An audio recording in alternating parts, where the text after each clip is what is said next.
Can't sleep? You're not alone. We've all been there, staring at the ceiling as the minutes bleed into hours, desperate for a rest that just won't come. We reach for meditation apps, white noise machines, and all kinds of pills and potions promising a deep slumber. But what if the key to unlocking our best night's sleep isn't hiding in some new age tech, but is actually gathering dust, lost in the ancient world? Tonight, we're traveling back 2,000 years to the heart of the Roman Empire to meet the most celebrated physician of his age, a man of staggering intellect named Galen. He was a doctor to gladiators and emperors, a man who could seemingly mend any wound and cure any disease.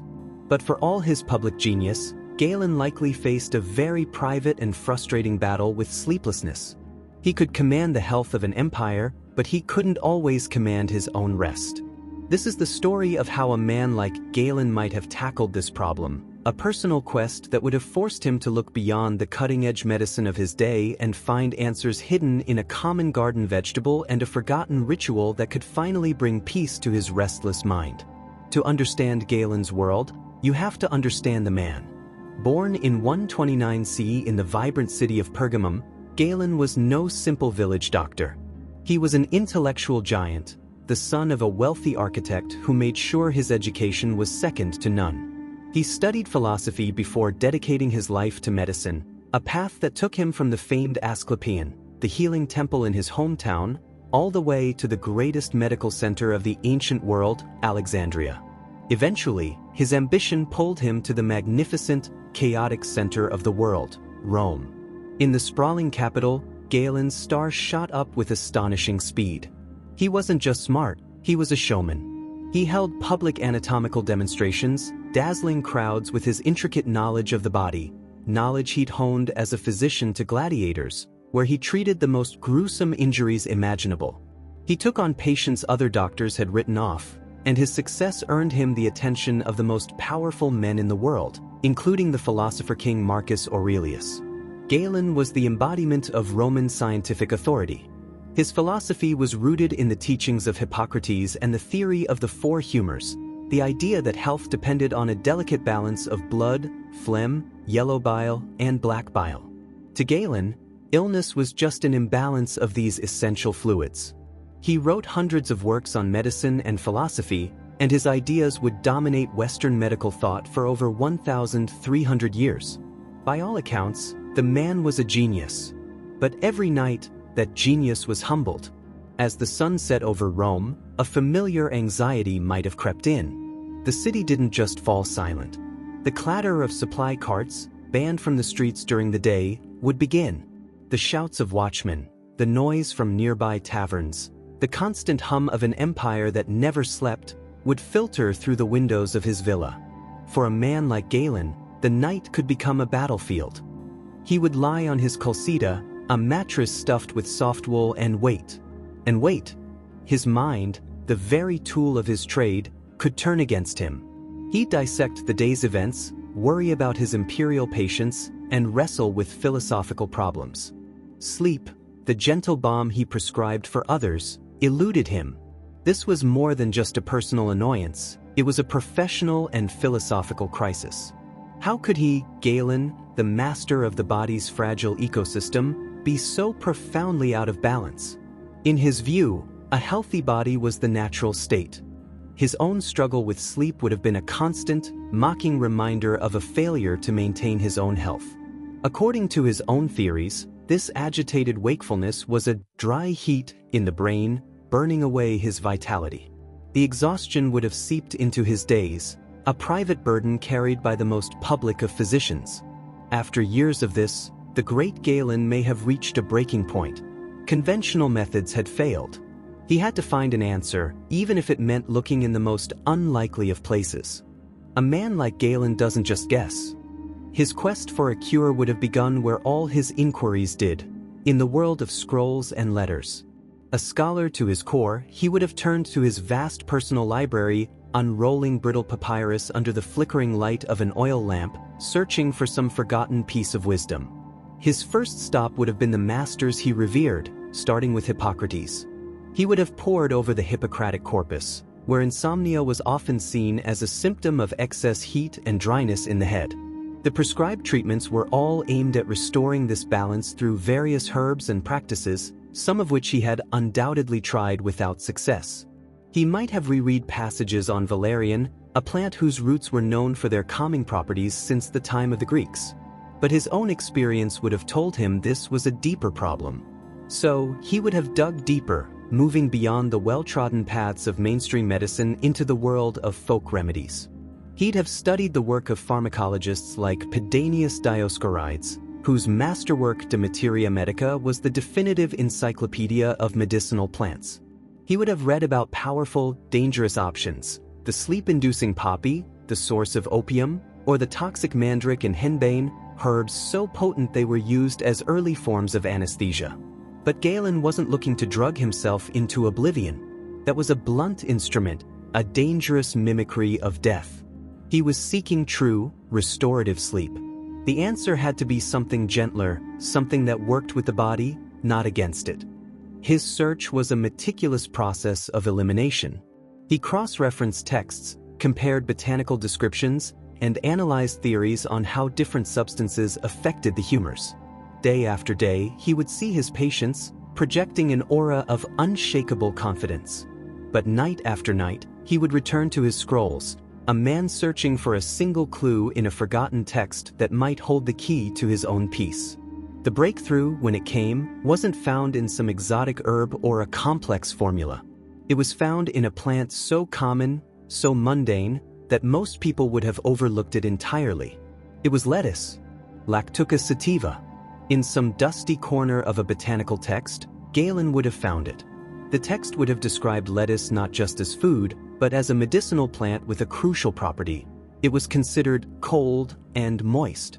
To our modern ears, that sounds like nonsense. But in the world of humoral medicine, it was a eureka moment. If Galen's sleeplessness was caused by an excess of heat and dryness in his brain, a mind fired up by anxiety and overthinking, then the logical cure was its polar opposite. A cold and moist remedy was the perfect antidote. The texts might have even contained specific instructions. It was common practice in ancient herbalism to use not just the leaves, but the plant's potent components. One method involved powdering lettuce seeds and mixing them with a liquid to form a paste, which would then be applied to the temples to let the plant's cooling essence calm a feverish mind. Another approach was simply to eat a large quantity of lettuce in the evening. For a man of Galen's stature, this must have felt almost absurdly simple.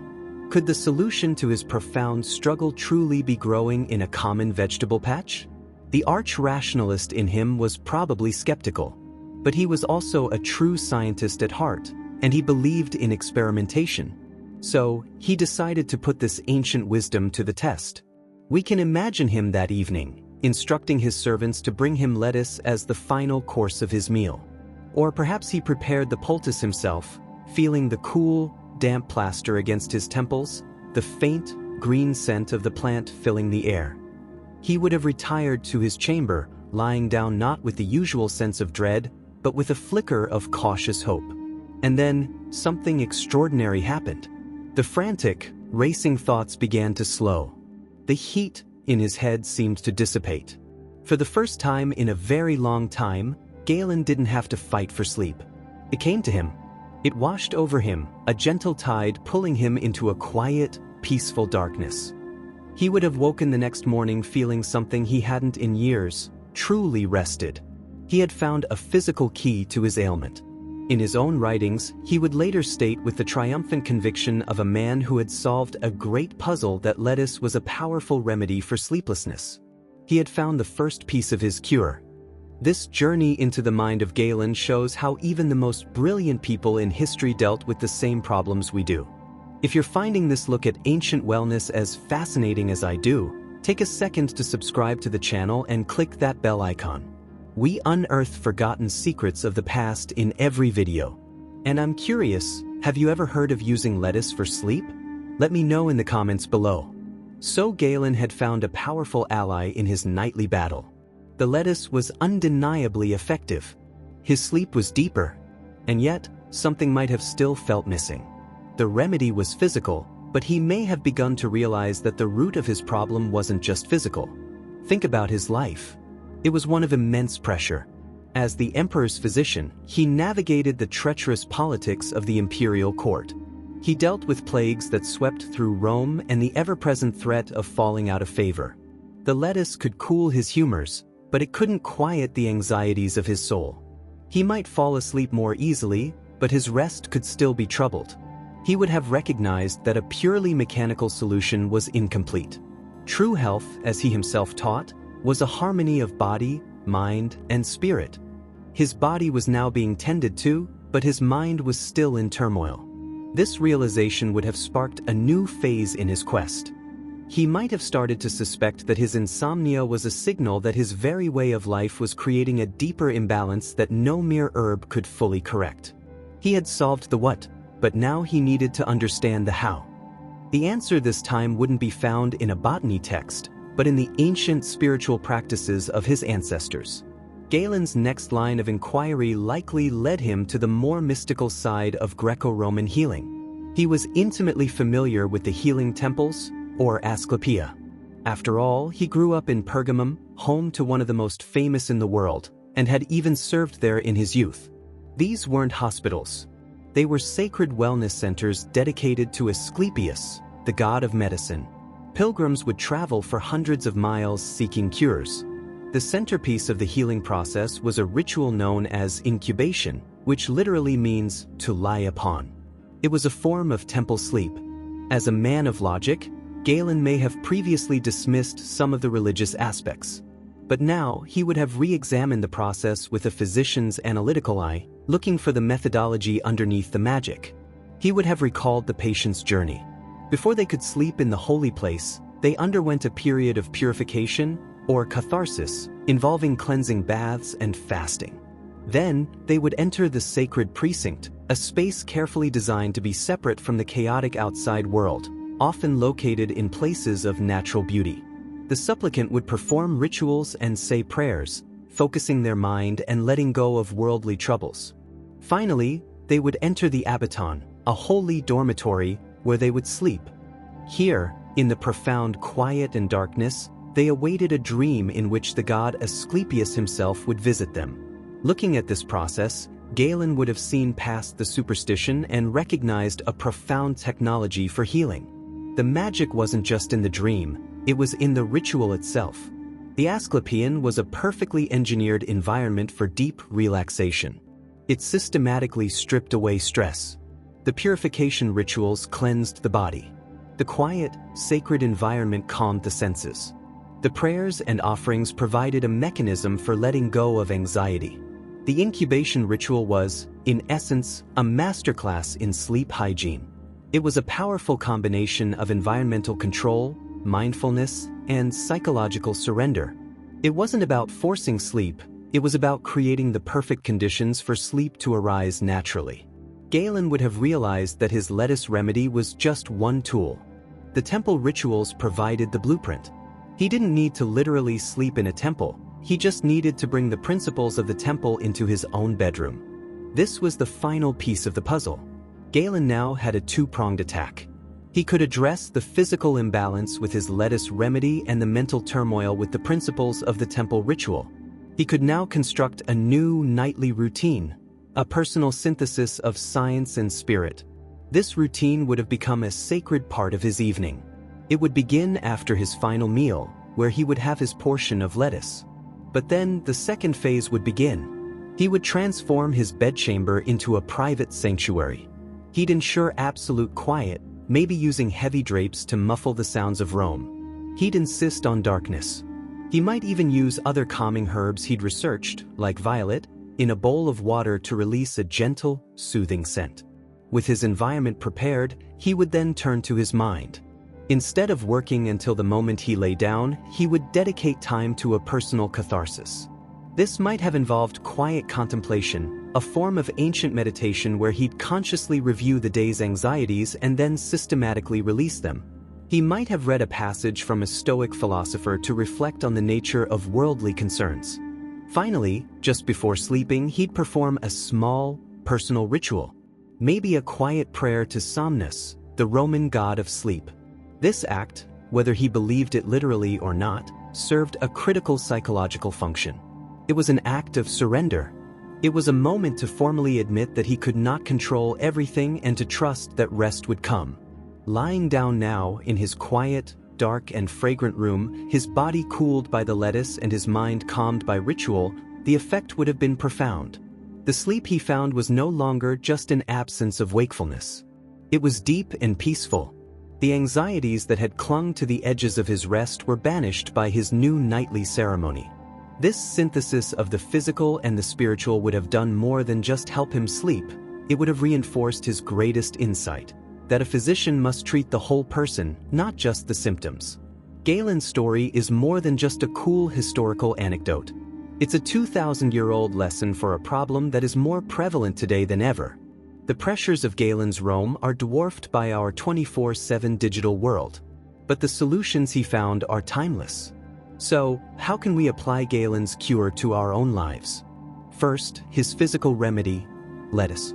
It sounds strange, but modern science is beginning to shed some light on this.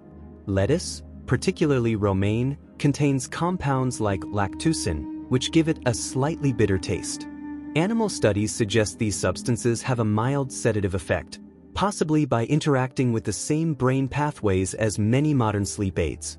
Now, eating a head of lettuce before bed might not be for everyone, but the principle holds. Finding a gentle, physical ritual like a cup of chamomile tea or a warm glass of milk can signal to your body that it's time to wind down. But the more profound lesson is in his second discovery, the power of ritual. We may not have temples to sleep gods, but we can and should turn our bedrooms into modern sleep sanctuaries. This is the core of Galen's wisdom. Think about the principles. First, purification. For us, that means disconnecting. An hour before bed, declare a digital sundown. Turn off the news, put away the phone, log out of email. Cleanse your mind of the day's digital grime. Second, the sacred environment. Your bedroom should be an abaton, a space for rest and nothing else. Make it dark, cool, and quiet. Banish the TV, the laptop, and the clutter. Treat your bedroom as a sacred space, not a second living room. Third, the ritual. This is the most important part. Create a consistent, calming sequence of events every single night. It could be a warm bath, gentle stretches, reading a physical book, not on a screen, or practicing meditation. The specific actions matter less than the consistency. This ritual is your signal to your brain that the chaos of the day is over. Finally, surrender. This was Galen's ultimate breakthrough. You can't force sleep. You can only invite it. Once your ritual is complete and you lie down in your cool, dark, quiet sanctuary, your job is to let go. Trust that you've done everything you can and allow rest to come to you. The story of Galen is a powerful reminder that we are not the first generation to struggle with a restless mind. The great physician of Rome had to look back into the wisdom of his ancestors to find a cure. He discovered that true rest doesn't come from a single magic pill, but from a holistic approach, a synthesis of gentle physical remedies and a deliberate, sacred ritual that calms both the body and the soul. He learned to treat sleep not as a problem to be solved, but as a peaceful state to be entered. The ancient world is full of forgotten wisdom, and sometimes the solutions to our most modern problems are just waiting in the past. So, what does your modern-day sleep temple look like? Share your own nightly rituals in the comments below. I read every one. If you enjoyed this journey back in time, please subscribe and hit the notification bell so you never miss our next expedition. And for more ancient wellness secrets, check out our video on the surprising superfoods that fueled the Roman legions. Thanks for watching.